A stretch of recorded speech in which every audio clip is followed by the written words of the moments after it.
Section 2, NLP maps of the world. NLP maps of the world. We do not operate on or in the real world outside of ourselves, but on our interpretation of it. Things happen and we attribute meaning to those things. Nothing has any meaning in and of itself other than the meaning given to it by people. Things are happening all the time and we are always asking, what does this mean and how must I respond? Constantly, guys, constantly, your brain is constantly asking two things. With everything, every external stimulus coming into your mind, the brain is constantly asking two things. What does this mean and how am I going to respond? What does this mean? Okay? When you maybe go through a divorce, does it mean it's the end or is this the beginning? Is this the end of something? Of this and it's such a big thing for you? Or is it a beginning of a new journey for you of discovering yourself in different levels that you've never discovered yourself in, or levels that you have never experienced about yourself? Is this the end or the beginning? What does this mean to me? When you're getting retrenched, does this now mean that you are down and out and this is now where everything stops for you? Or does this now mean that this is now the next opportunity, or this is now the opportunity I can use to get that business that I wanted to start from 3 years ago, get that business up and running and do whatever I need to do? Is this the end of my career or is this the beginning of my career? And then obviously the next question is, what are you going to do about it? How are you going to respond towards whatever is happening to you? So just the way your husband or your spouse maybe ask something of you. You know, when you're just married, your husband might ask you, or your wife might ask you, will you please take out the trash? When you guys are just married, you know. For you, like, I take out the trash, take out the trash. And now what happens when they ask you, you know, can you take out the trash? What do I look like? Like, do I look like the maid? You know, 3 years into the relationship. But if you're going to treat your relationship like it is the beginning, there will never be an end. The bottom line is you are constantly asking yourself two questions. What does this mean? How am I going to react on this? When I just showed you guys this whole thing in the previous session, you ask yourself, what does this mean? How am I going to react on this? So every single thing that comes through the external stimulus into your senses, you are constantly asking yourself, what does this mean? How am I going to respond?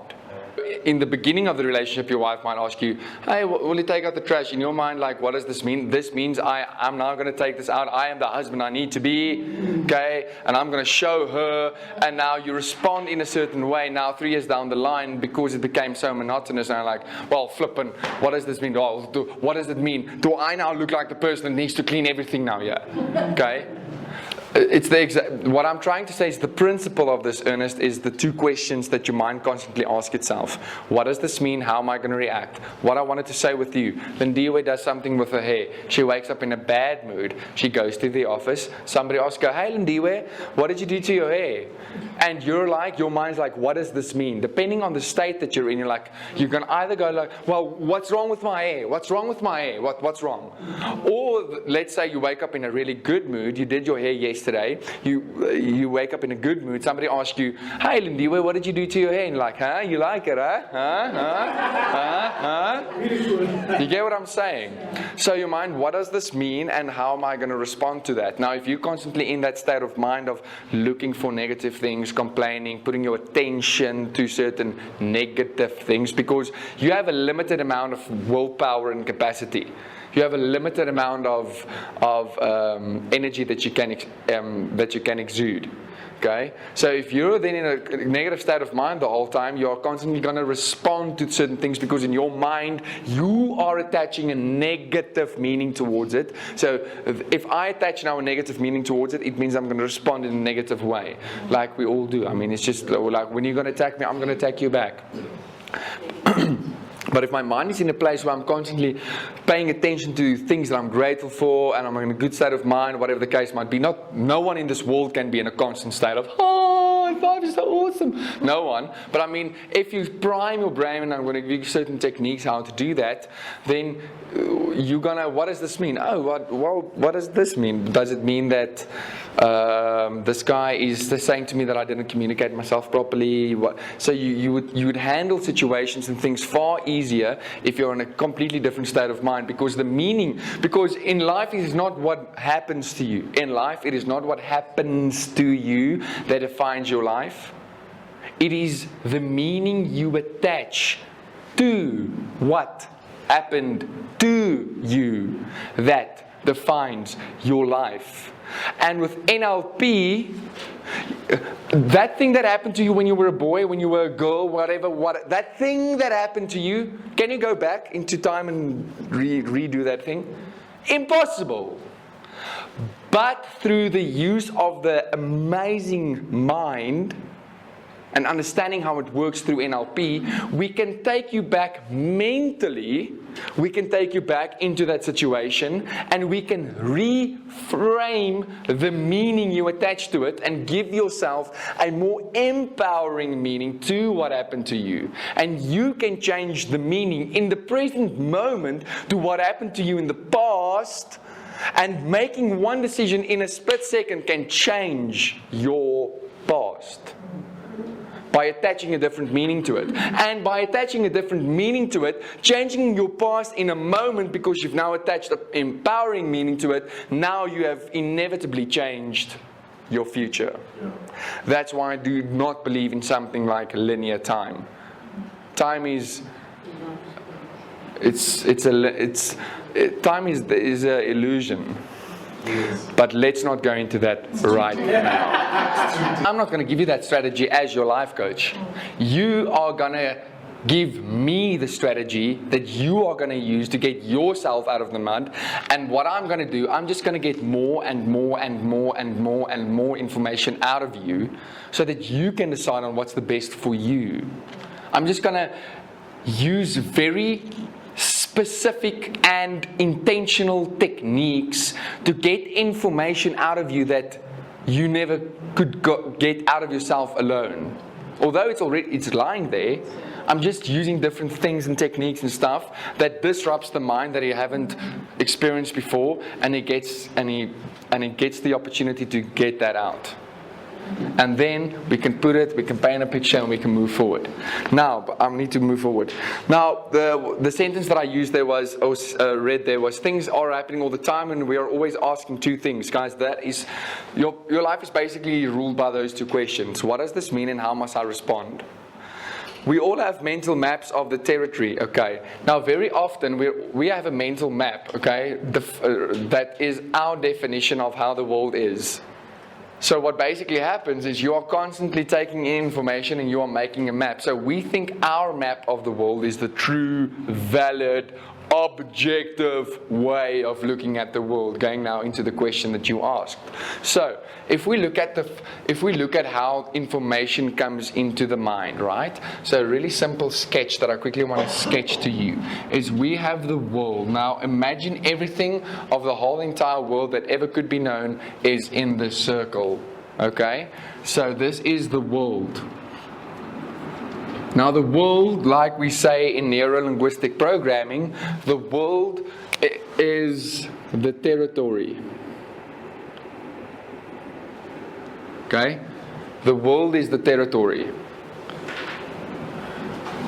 What we say is raw data. The next step is the world, the raw data, this weird cosmic place that we find ourselves in, okay? It obviously has to go in some way into your mind, right? Because the mind, the nervous system in the mind, everything what we feel and experience needs to go into the mind, okay? And gets experienced in the nervous system. But in order for it to go into the mind and get experienced into the nervous system, it needs to go in some way, shape or form. Obviously, it's not going to go in through your skin, okay? So, well, your skin might be a responding mechanism to give you feedback on certain information, but you guys get what I'm saying. So our senses is our VACOG. Now don't worry, it is in the book. It is in the book. So the VACOG, it goes into the VACOG. Your vision, it is in the book. Auditory, kinesthetic, olfactory, which is smell. You're like, that smells like an old factory. That's how I remember it. Okay, so it's olfactory. And then gustatory, that is your taste. Now you can remember that one any way you want. Gustatory. Now what happens is from there on, it goes through your filters. Now guys, your filters are literally the thing that determine how your life and how your map will look like. Your filters is your language patterns, guys. The decisions that you have made in your life. Okay? Your beliefs. Your values. Your past experiences. There is an infinite amount of filters. Your environment. Like, there is an infinite amount of filters that we have in our life. Okay? And then when it goes through your filters, there is a filtering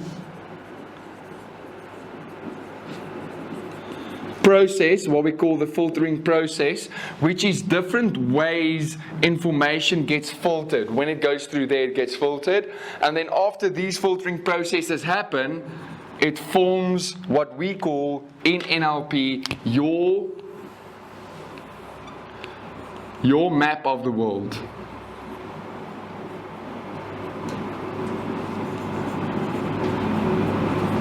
Does that make sense?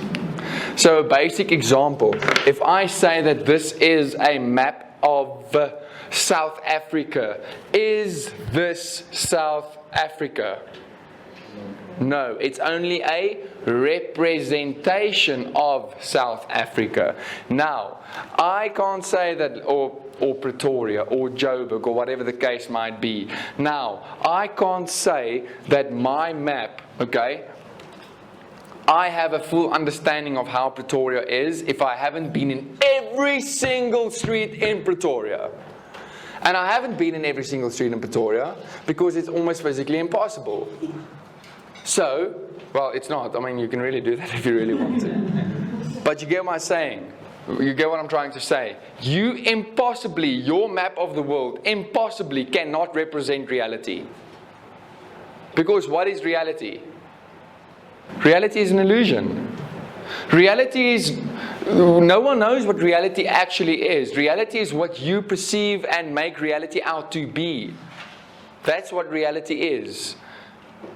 Because every single one of us have been almost preconditioned to see certain things in certain ways.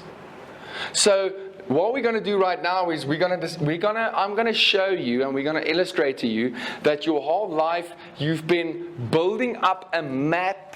Because every single day when you experience something new, you are building onto your map, putting in more. Your map is basically like your life resume. Every single experience, every single thing that you've ever experienced in your whole entire life, your map was born. So the day you were born, you had like a small little map.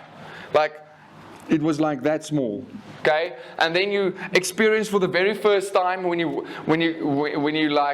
got into the house that there was this big thing that walked into the house with like 4 legs and it barked at you and licked your face, and you're like, in your mind you never knew what that was. And then when you grew up, you heard your parents call that thing a dog, and now it's a dog, and now this is what represents a dog, and so, and then what happens, and then your map gets bigger and bigger and bigger and bigger until where your map currently is. Okay, so what I actually want to ask you is, if this block represents every single thing we could ever know in the whole entire world, how big of a percentage of this block would you say you know? I mean, not even a speck. Now, is it then possible that your map and how you see the world is the way the world should be?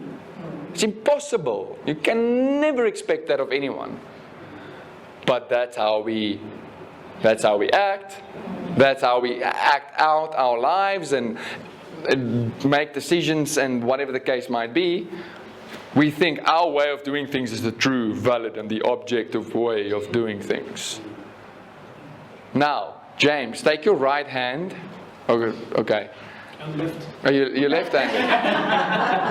Okay, we'll get to that now. Okay, so before we get to it, I'm gonna illustrate something to you right now, but I first need to illustrate something else. Now, we have about, according to scientists, 20 to 40 pieces of bits of information that comes into our short-term memory every single day, right? Every single day. 20 to 40 million pieces of bits of information. Take a guess how many your brain can consciously process at a time. Anyone, take a guess. Take a guess. Anyone, take a guess. 3. 3? 3? 50. 50. 50? 100. Millions? Millions? Okay? 1. Now, according to scientists, we can only manage in the short-term memory, in your consciousness, 5, 7 to 9 things. Okay? 5, 7 to 9 things. So if I have a glass, and this is what we call your 7 plus minus 2. On a good day like today, you guys went to bed at like 8 o'clock last night. You ate really nutritional because you knew you were coming here tomorrow, and you even woke up at like 5 a.m., went for a jog and Yeah. Another dog. So then your mind is at a place where you can like handle about 9 pieces of information, maybe even a bit more, but like 9. On an average day, 7. On a day where you are tired, where you are like, no, not exercised, didn't eat nutritionally, whatever the case might be, you only might be able to handle 5. That's why they say, when you study, make sure that you still get enough sleep. Don't do an all-nighter and sit in the class and be like bombed out, because you won't be able to focus properly. I've done that once in my when I studied, and I will never do that again. I was literally sitting and reading a question 3 times just to understand what they ask, because I want extra 4 hours to learn, because I don't want to go to sleep because I haven't studied. So what happens now with who has this ever happened? You drive in your car and you are driving on the highway or wherever you're driving, like a familiar area, and you are driving and James is like, oh, okay, I need to make the kids tonight. I need to still make that. And what am I going to make for the kids? And you start to think about that, and you start to think, oh, I still need to reply that email, and that happens, and I still need to write that last thing of that whole strategy that I'm right. Like your whole mind just, when that happens, and then like before you know it, you're like, this truck was right in front of me, now it's behind me. How the hell did I get here? It happened to you before? Now, what happens there is a really simple phenomena, what we call is, your mind, because driving is such a subconscious behavior, you don't even have to think about it. When you got into the car the very first time, it took up, let's say this is your 7 plus minus 2, right? It took up your full capacity of thinking and consciousness. So you got into the car, like, okay, clutch, leave, petrol, okay, it's just, like everything, your whole consciousness was, the focus was taken up by driving. Now you've done it so many times, it becomes so ingrained in your subconscious mind. Flip, and I see these ladies, they're out of the flipping, doing the makeup, talking on the phone, slapping the kids, and they're busy taking an off-ramp. I mean, you're out of the house, your Bluetooth is connected, your maps is connected before you're even out of the driveway. Like, that's how easy it is these days, because you've done it so many times. So what happens now is, because driving is not something that takes up so much of the conscious ability of your focus, what happens, it frees up other things, okay? And what happens? Your mind starts to get filled up with all the other things. And now you drive past the truck and past the red car, the red Toyota in front of you, and what happens? That sensory information goes into the mind, but what happens when I fill up this cup until the very brink and I throw in more water? It's going to overflow. So what happens? Now that sensory information goes in, falls out. Goes in, falls out. And that is why when you drive past the car, you're like, how the hell did I just get there? Did I just get here?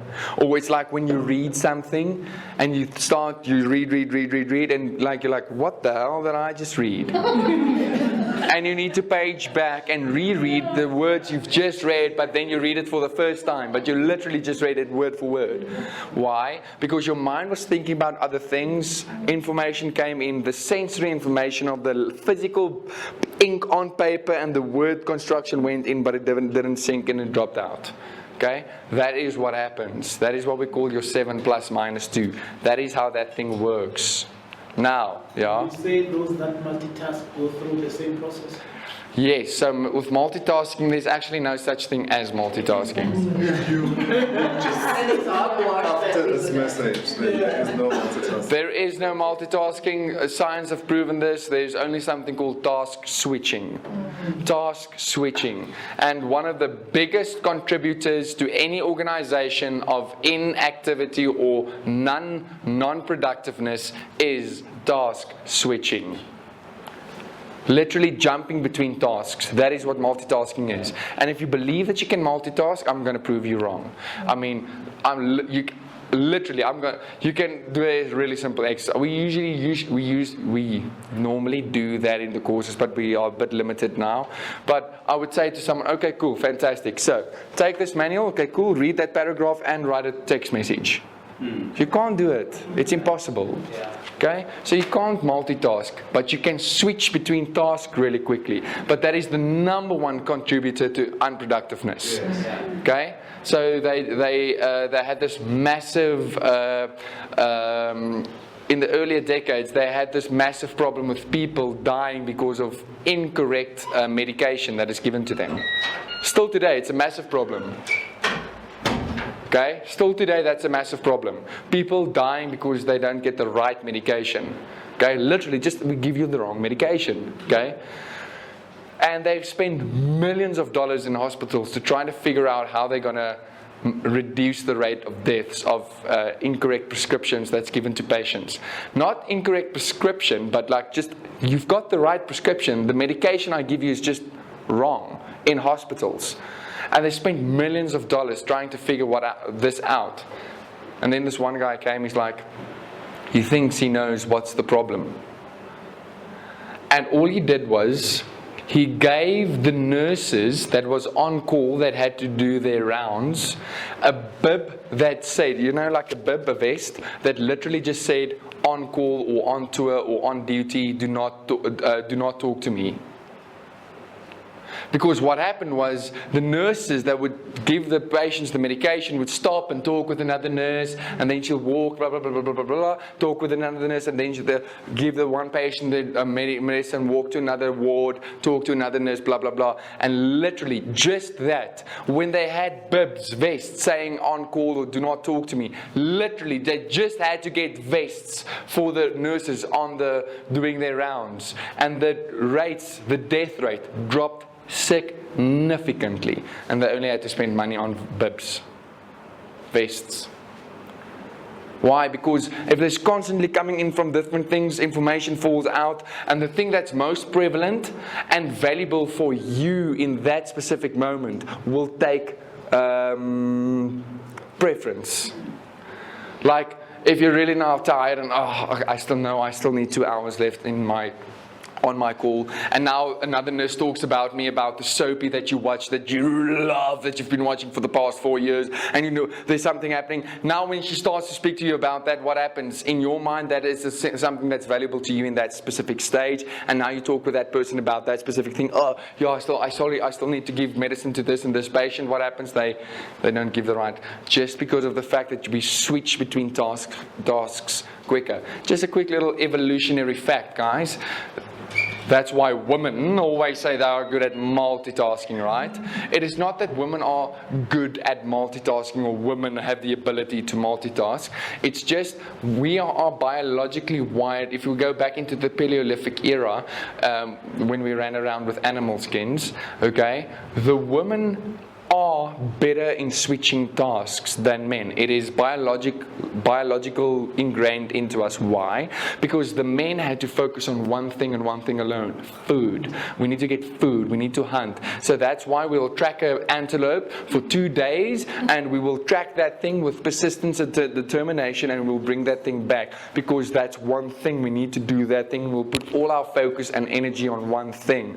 While the ladies, the women had to make a fire, and they had to flip and bring that and bring the water, and then the baby would run and whoa, come back. And so they're better at switching between tasks than men. And I mean, I think it's one of the biggest epidemics in this world right now. I think it's one of the things I struggle with the most. I constantly need to be busy. I constantly need to be doing something. Okay, so that is what we mean by the 7 plus minus 2, right? So information comes in, goes through your senses, filters, boom, it creates your map of the world. Or basically every single second of every single day, you are constantly expanding your map bit by bit. So what happens now, information comes through the world, into the senses, through the filters. The very first filtering process that happens is deletion.